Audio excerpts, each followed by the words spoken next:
వాడు నీకేమవుతాడో తెలుసు కదే. మరి అలాంటప్పుడు ఈ గొడవ అంతా చెప్పు. నేనేం చేసేది నాన్న? అమ్మా అంకుల్ అంకుల్ నా మీదకి కప్పులా ఉరికి ఉడుములా పట్టేస్తున్నాడు. నిజం చెప్పేస్తే మంచిది. చెప్పేస్తాను.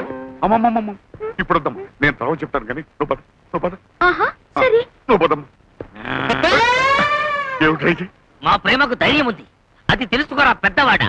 ఓ అడ్డు కూడా నోరు బయట ఆవుపాడు. అంకు పాపం పసివాడు ప్రేమలో బోర్లా పడ్డాడు. పెళ్లి చేసేచ్చు కదా. వాళ్ళ పెళ్లి తర్వాత ముందు నీ పెళ్లి చేస్తాను పద.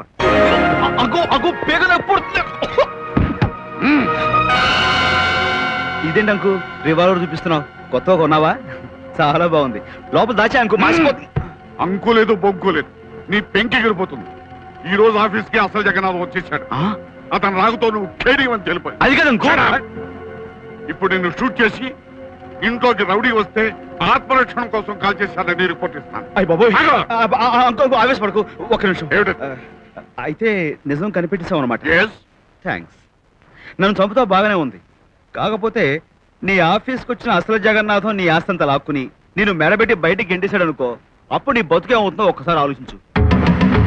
ఒక పక్క నన్ను చంపిన కేసు గొడవ, మరో పక్క ఆస్తి పోయి నువ్వు రోడ్డు పాలు.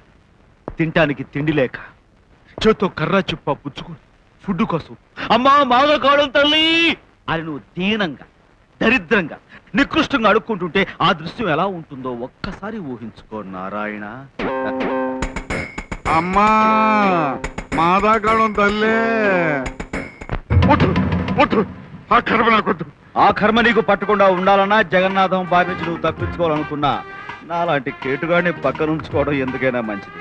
చూసావుగా ఆ రోజు క్వారీ దగ్గర నీ రౌడీని ఎలా కొళ్ళబొడి చేశాను.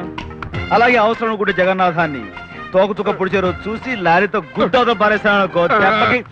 ఇప్పుడు ఆ లారీలు గొడవ తోకతో గొడవ ఎందుకని నిజంగా ఈ విషయంలో నువ్వు నాకు తోడుగా ఉంటావు. నీకు వచ్చేదాంట్లో నాకు కొంత ఇస్తానంటే ఆ జగన్నాథం సమస్య తీరిపోయేంత వరకు నేను నీకు తోడుగా ఉంటాను. రేపు నన్ను నీతో పాటు ఆఫీసు తీసుకెళ్లి జగన్నాథం కొడుకుని పరిచయం చేయి. ఆ తర్వాత చూడు ఏం జరుగుతుందో. Done done.